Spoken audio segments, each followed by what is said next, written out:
அனைவருக்கும் வணக்கம். சவுக்கு மீடியாவில் சவுக்கு கூட வந்து லியோ லியோ அப்படின்னு சொல்லி ஒருத்தர் இருப்பார்ல, இந்த படத்தில் இருக்கவர். அவர் தொடர்ந்து வந்து சவுக்கு கூட 2-3 வருஷமாகவே ட்ராவல் பண்ணுறவர். தொடர்ந்து அந்த ஷோ அப்படின்னு சொல்லி ஊட்டுவாங்க இல்லையா, அந்த ஷோவில் எல்லாம் இவர் தான் ஆங்கராக வேலை செஞ்சுக்கிட்டே இருப்பார். அந்த ஆங்கர் லியோ வந்து பார்த்திங்கன்னா ஒரு 18 நாளாக காணும், ஒரு 20 நாளாக வந்து காணும். ஜூலை 12 தான் வந்து கடைசி வீடியோ வந்து போட்டிருக்காங்க. அதுக்கப்புறம் அவரை காணோம். இந்த சின்ன பையில வச்சுட்டு புரோக்கர் சங்கர் வந்து அஹஹா அப்படின்னு சொல்லி சிரிச்சுக்கிட்டே இப்போ வந்து ஷோ நடத்திட்டு இருக்கான். அப்படி பார்க்கும்போது அந்த கடைசி வீடியோவில் என்ன புரோக்கர் சங்கர் சொல்கிறான் அப்படின்னா, லியோவோட மனைவி வந்து வெளிநாட்டுக்கு போய் வேலை பார்க்க போகிறாங்க. எங்கே வேலை பார்க்க போகிறாங்களா, வெளிநாட்டுக்கு வந்து வேலை பார்க்க போகிறாங்க. அதனால இதுக்கு மேலே வந்து லியோ வரமாட்டார், இதுதான் லியோவோட கடைசி ஷோ அப்படின்னு சொல்லி ஜூலை 12 வெளியான அந்த நிகழ்ச்சியில் வந்து இவன் பேசியிருப்பான். அப்போயே நம்மளுக்கு வந்து சந்தேகமாக இருந்துச்சு. அதுக்கப்புறம் நம்ம கடந்து போயிட்டோம். அதுக்கப்புறம் திடீர்னு பார்த்தா லியோ என்ன பண்ணுறாப்புனா நெட்ஃப்ளிக்ஸில் உட்காந்து வேலை பார்த்து இன்டர்வியூ எடுத்துகிட்டு இருக்காப்புல. யாரன்னா ஃபெலிக்ஸ் இன்டர்வியூ எடுத்துகிட்டு இருக்காப்புல. அப்போ நம்மளுக்கு ஒரு கேள்வி வருது, இவன் வந்து லியோ வந்து அவனோட மனைவியோட வெளிநாட்டுக்கு தானே வேலை பார்க்க போகிறான் அப்படின்னு சொல்லி புரோக்கர் வந்து சொன்னான். அப்படி இருக்கும்போது என்னடா நெட்ஃப்ளிக்ஸ் சேனலில் உட்காந்து இன்டர்வியூ எடுத்துகிட்டு இருக்கானே அப்படின்னு பார்க்கும்போது நம்ம பல நியூஸ்களை வந்து கேதர் பண்ண ஆரம்பித்தோம். நம்ம தெரிஞ்சவங்கள்ட்ட எல்லாம் வந்து கேட்க ஆரம்பித்தோம். அப்போ தான் அவங்க நம்மளுக்கு வந்து ஒரு விஷயத்தை வந்து சொல்கிறாங்க. புரோக்கர் சங்கர் வந்து லியோ வந்து அசிங்கமாக திட்டியிருக்கிறான். அதே மாதிரி சவுக்கை செருப்பால் அடிச்சிட்டாப்புல லியோ.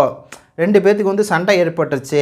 லியோவுக்கு வந்து துரோகம் செஞ்சுட்டான் இந்த புரோக்கரு அப்படின்னு சொல்லி சொல்கிறாங்க. அது மட்டும் இல்லாமல் பெண் விஷயத்தில் வந்து தள்ளுமுள் ஏற்பட்டிருக்கு அப்படின்னு சொல்லி சொல்கிறாங்க. அது மட்டும் இல்லாமல் லியோ வந்து ஆஃபீஸுக்கு லேட்டாக வர்றாப்புல, லியோவுக்கு வந்து தூங்கிட்டே இருக்காப்புல அப்படின்னு சொல்லி பார்த்தீங்கன்னா பல விஷயத்தை வந்து சொல்லிவிட்டு அதில் கேரளாவில் நடந்த ஒரு சம்பவத்தை வந்து சொல்கிறாங்க. நம்ம சோர்ஸ் வந்து சொல்கிறாங்க.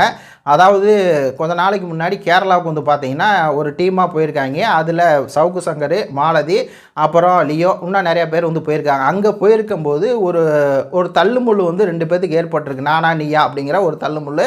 அதில் ஏன்னா சவுக்கு சங்கருக்கு ஆல்ரெடி வந்து பார்த்திங்கன்னா எய்ட்ஸ் நோய் இருக்குது அப்படின்னு சொல்லி அந்த தெரிசூரியா வந்து சொல்லியிருப்பான். அப்படி இருக்கும்போது வந்து பார்த்திங்கன்னா இவனுக்கு ஒரு கேரளாவில் ஒரு வேலைக்கு வந்து இவன் செய்ய இது பண்ணியிருக்கிறான், முயற்சி பண்ணியிருக்கிறான்.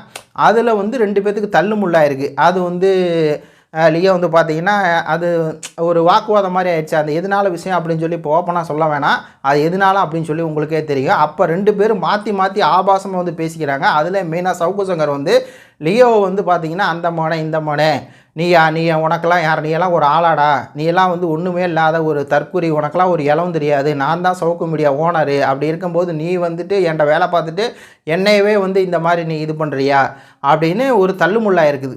லியோ என்ன பண்ணியிருக்காப்லான்னு டக்குன்னு கையில் வந்து செருப்பு எடுத்துட்டாப்புல. ஏன்டா நீ வாய் இருக்குன்னு சொல்லி என்ன வேணால் பேசலாமா, அந்த மனை இந்த மனைன்னு பேசலாமா, அப்படிலாம் பேசுகிறதுக்கு நீ யாரா அப்படின்னு செருப்பு எடுத்து சவுக்கு சங்கரை பலாருன்னு பார்த்தீங்கன்னா மூஞ்சியிலே வெளுத்து விட்டாப்புல. கேரளாவில் அது ஒரு சண்டை நடந்திருக்குது, தள்ளுமுள் நடந்திருக்கு. எதனால அப்படின்னா ஒரு விஷயத்துக்காக, ஒரு பெண்ணுக்காக வந்து பார்த்திங்கன்னா தள்ளுமுள் நடந்திருக்குது. அந்த என்ன விஷயம் அப்படிங்கிறது டீட்டெயில் நம்மளுக்கு தெரியும். ஆனால் இப்போ வந்து பார்த்திங்கன்னா ஒரு அளவுக்கு வந்து நம்ம சொல்லுவோம். அதுக்கப்புறம் போக போக நம்ம ஆதாரத்தோடு வந்து பேசுவோம். ஏன்னா தள்ளுமுள் எப்படி நடந்துச்சு, எதனால வந்து 2 பேரும் வந்து சண்டை போட்டுக்கிறாங்க, எதனால இவன் வந்து சவுக்கு வந்து அவ்வளோ தூரம். ஏன்னா இவனுடைய அந்த ஷோவெல்லாம் வந்து பார்த்திங்கன்னா வந்து கொடைக்கானல் எடுத்திருப்பான், ஊட்டியில் எடுத்திருப்பான். வாராச்சுன்னா வந்து கொடைக்கானல் ஊட்டி வந்து போகிறது. எதனால வந்து கொடைக்கானல் ஊட்டி போகிறான் அப்படிங்கிறது அது உங்களுக்கே தெரியும்னு வைங்களேன். அப்படியெல்லாம் வந்து கேரளா, கொடைக்கானல், ஊட்டி எல்லா பக்கம் போய் ஒரு வேலை வந்து பார்ப்பாங்க புரோக்கர் சங்கர். இவனுக்கு வந்து தண்ணி அடிக்கிறது, கஞ்சா போடுறது, எல்லா வேலையும் வந்து எல்லா பழக்கமும் இருக்குது. அதே மாதிரி லியோவுக்கும் வந்து பார்த்திங்கன்னா கஞ்சா போடுற பழக்கம்லாம் இருக்குது போல் இருக்குது. ஆனாலும் கூட ஒரு விஷயத்தில் வந்து இந்த தள்ளுமுள் வேலைகள் வந்து அது மாதிரி தான் கேரளாவுக்கு போயிட்டு இருக்கும்போது ஒரு விஷயத்தில் தள்ளுமுள் வந்து ஏற்பட்டிருக்கு அப்படிங்கிற விஷயம் வந்து தெரிய வருது. அதுக்கப்புறமா வந்து என்னென்னா லியோ வந்து சரி அது வந்து ஏதோ ஒரு போதையில் வந்து பண்ணிட்டோம், நம்ம இதுக்கு மேலே வந்து நம்ம சவுக்கு மீடியாவிலே தொடருவோம் அப்படின்னு சொல்லி தொடர்ந்துக்கிட்டு தான் இருந்திருக்காப்புல. ஆனால் புரோக்கர் சங்கருக்கு என்னென்னா அது வந்து ஒரு வடுவாக வந்து ஆயிடுச்சு. என்னடா நம்மளை இப்படி அசிங்கமாக பேசிட்டானே இந்த லியோ அப்படின்னு சொல்லி வெளியே பார்க்கும்போது வந்து பார்த்திங்கன்னா சும்மா சிரிக்கிற மாதிரி பேசிட்டு உள்ளுக்குள்ளே வஞ்சம் வச்சு இவனை எப்படியாவது பழி தீர்க்கணும், இவனை வந்து நம்மள்ட்ட இருந்து அனுப்பிச்சி விடணும், இவனை அடையாளத்தை வந்து இவனை வந்து இருக்கக்கூடாது அப்படின்னு சொல்லி முயற்சி எடுத்துருக்காப்புல. இந்த லியோ தான் என்ன அப்படின்னா அந்த சவுக்கு மீடியாவே வந்து உருவாக்குனது அப்படின்னு சொல்லி நம்மளுக்கெல்லாம் தெரியும். அவனே வந்து நிறைய இடத்துல புரோக்கர் சங்கரே வந்து சொல்லியிருக்கான். என்னென்னா புரோக்கர் சங்கருக்கு ஒரு இலவும் தெரியாது, சும்மா 2-3 விஷயத்தை வச்சுக்கிட்டு அவன் வந்து உருட்டிக்கிட்டு இருப்பான், அவ்வளோதான். அந்த பேசுவான், அவ்வளோதான். மற்றபடி வந்து இந்த கேமரா சிஸ்டம் என்ன பண்ணுறது, எப்படி வந்து ஒரு ஆர்கனைஸ் வந்து பண்ணுறது, அதெல்லாம் எதுவுமே இந்த புரோக்கர் சங்கர் தெரியாது. ஒரு ஸ்டூடியோ செட்டப்பு அதெல்லாம் வந்து புரோக்கர் தெரியாது. ஏன்னா லியோ தான் வந்து பல கம்பெனிகள் இதுக்கு முன்னாடி வேலை பார்த்துருக்கல, அதனால் அவருக்கு அந்த அனுபவம்லாம் இருக்குது. எப்படி ஸ்டூடியோ வந்து செட் பண்ணுறது, எந்த மாதிரியான கேள்விகளை கேட்குறது, அந்த மாதிரி அந்த சிஸ்டத்தை வந்து எப்படி வந்து எடிட் பண்ணுறது, எப்படி வீடியோ அவுட்புட் எடுக்கிறது, என்ன கேமரா, போக்குவரத்து அப்படிங்கிறத லியோவுக்கு தெரியும். லியோ தான் அந்த சவுக்கு சங்கர் ஸ்டுடியோ வந்து உருவாக்குறாப்புல.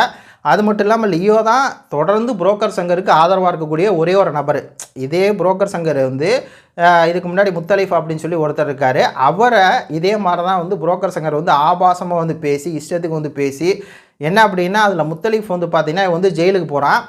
ஜெயிலுக்கு இவன் போகும்போது முத்தலீஃப் என்ன பண்ணுறார் அப்படின்னா, இவன் வந்து யார் யார்ட்டையா பணம் வாங்கிட்டு இவன் வந்து ஜெயிலுக்கு போகிறான், அப்போ நம்ம எதுக்கு இவன் கூட இருக்கணும் அப்படின்னு சொல்லி அவர் நைஸாக கலண்டுக்கிறாப்புல முத்தலீஃப். ஆமாம், அப்போ இவன் வந்து ஒரு ஆபாசவாதி தெரிஞ்சுக்குது, கலண்டுக்கிறாப்புல. அதனால என்ன பண்ணியிருக்கான் அப்படின்னா, முத்தலீஃப் வந்து ஆபாசமாக பேசி எல்லாம் இது பண்ணியிருக்கான். அதே மாதிரி தான் வந்து இப்போ இவ்வளவு தூரம் வந்து கடலூர் சிறையில் வந்து இவன் முதல் தடவை சவுக்கு சங்கர் போகிறான். எதனால அந்த நீதிபதிகளை ஆபாசமாக பேசுனா அங்கே இருக்கக்கூடிய ஆடலிகளை வந்து ஆடலிகள், விதவைகள், அணங்கானவர்களை நீதிபதிகள் யூஸ் பண்ணிக்கிறாங்க அப்படின்னு சொல்லி சொல்லவும், ஜிஆர் சாமிநாதன் இவன் மேலே வந்து ஒரு கண்டெம்ட் ஆஃப் கோர்ட் வந்து போடுறாரு. அதில் 6 மாதம் சிறையில் இருக்கான். கடலூர் சிறை அங்கங்கன்னு அலையிறான். அப்படி இவன் சிறையில் இருக்கும்போது கூட இருந்தவர் தான் இந்த லியோ. அதே மாதிரி கோயம்புத்தூர் சிறையில் போய் இருக்கிறான். இந்த மாதிரி ஒரு போலீஸ் அதிகாரி கொடுத்து ஆபாசமாக பேசி, பெண் எஸ்ஐக்களை கொடுத்து ஆபாசமாக பேசி, அவங்க பதவி உயருக்கா சில வேலை இது தப்பாக பேசினே இந்த புரோக்கர் வந்து ஜெயிலுக்கு போகிறான். அப்போயும் லியோ வந்து கூட இருக்காப்புல. அப்போ எல்லா சூழ்நிலையும் வந்து லியோ கூடவே இருக்காப்புல. இவன் என்னென்ன பொறுக்கித்தனம் பண்ணான்னு மொள்ளமாரி தனம் பண்ணாலும் சரி புரோக்கர் சங்கர்னே ஒரு பின்னாடியே போயிட்டுருக்காப்புல. ஒரு கட்டத்தில் இவன் பண்ணுறது வந்து ஒரு விஷயத்தில் தள்ளுமுள்ள ஆனவுடனே இவன் டார்கெட் பண்ண ஆரம்பிச்சிட்டான். அந்த டார்கெட் பண்ண எப்படி பண்ணியிருக்கான் அப்படின்னா, லேட்டாக வந்து நீ ஆஃபீஸுக்கு வர அப்படின்னு சொல்லி ஃபஸ்ட்டு டார்கெட் பண்ணியிருக்கான். கரெக்டாக டயத்துக்கு வரணும், 9 மணினா 9 மணிக்கு வரணும், நீ லேட்டாக வர்ற அப்போ ஆஃபீஸ் எப்படி இதாக இருக்கும், உடனே நம்பி தானே கொடுத்துருக்கேன் அப்படின்னு சொல்லி ஃபஸ்ட்டு டார்கெட் பண்ணியிருக்கான். அதுக்கு முன்னாடியெல்லாம் அப்படி பண்ணலையாமா. இந்த சம்பவத்துக்கு அடுத்து வந்து தொடர்ந்து வந்து லேட்டாக வரேன் டார்கெட். அப்புறம் ஞாயிற்றுக்கிழமை ஆனால் லீவே கொடுக்குறதில்ல. முன்னாடி ஞாயிற்றுக்கிழமை லீவு கொடுப்பானாமா, இப்போ ஞாயிற்றுக்கிழமை ஆனால் கூட லீவு கிடையாது. சரி இடையில ஏதாவது ஒரு நாள் லீவு கொடுங்க அப்படின்னா லீவே கிடையாது. லீவே கொடுக்காம வந்து முழுக்க இவன் வந்து இது பண்ணியிருக்கான். எப்படியாவது இவனை வந்து லியோ வந்து தாட்டி விட்றணும், அவன் நம்மளே எதிர்த்து பேசிட்டான் அப்படிங்கிற அவனுக்கு ஒரு எண்ணம். அது மட்டும் இல்லாமல் பக்கத்தில் வந்து மாலதியை வச்சுக்கிட்டு ஷோ நடக்கும்போது இவன் வந்து லியோ வந்து தூங்கிடுறான். லியோ வந்து அப்படியே மேலே பார்த்துக்கிட்டு இருக்கான், இப்படி இருக்கான். அவனுக்கு வந்து ஷோ பண்ணுறதுக்கு இன்ட்ரெஸ்ட்டே இல்லை. அவன் முன்னாடி மாதிரி வந்து பார்த்திங்கன்னா ஆங்கரிங் பண்ணுறதில்ல அப்படின்னு சொல்லி மாலதியை வச்சு பேச வச்சுருக்கான். மாலதி வந்து பெரிய கோஸ்ட்டு மாதிரி, மாலதி பெரிய ஆங்கர் மாதிரி, அவங்க வந்து கழட்டி தள்ளிடுவாங்க அப்படிங்கிற மாதிரி மாலதி வந்து என்னவா இல்லையோ அவங்க என்ன தூங்கிட்டீங்களா அப்படின்னு சொல்லி அந்த மாதிரிலாம் பேசி கொஞ்சம் கொஞ்சமாக டார்கெட் பண்ணி ஒரு கட்டத்தில் லியோவுக்கு என்ன ஆயிடுச்சு அப்படின்னா, தெரியுது சவுக்கு சங்கர் நம்மளை வந்து டார்கெட் பண்ணுறாரு அப்படின்னு நம்ம என்ன தான் வேலை பார்த்தா கூட, என்ன தான் ஒரு ஆங்கரிங்கில் வேலை பார்த்தா கூட நம்மளை டார்கெட் பண்ணுறாங்க அப்படின்னு சொல்லி தான் சவுக்கு சங்கர் சொல்லியிருக்காப்புல.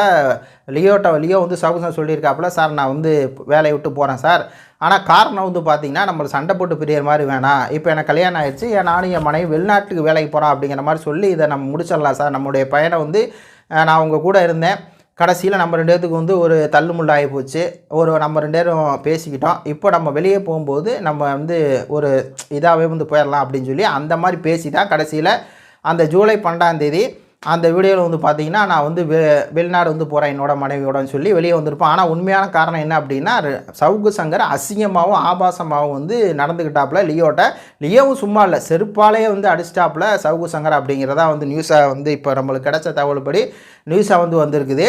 இப்போ அடுத்தடுத்த காணொலிகளில் சவுக்கு சங்கர் வந்து அந்த நடந்துச்சில கேரளாவில் ஒரு சம்பவம், அந்த சம்பவத்துடைய இன்னும் சில மேட்டர்லாம் வந்து இருக்குது. அதை குறித்து நம்ம வரப்போகிற காணொலியில் வந்து தெளிவாக வந்து பார்க்கலாமா? ரைட்டு, இது குறித்து உங்களுடைய கருத்துக்களை சொல்லுங்கள். நன்றி, வணக்கம்.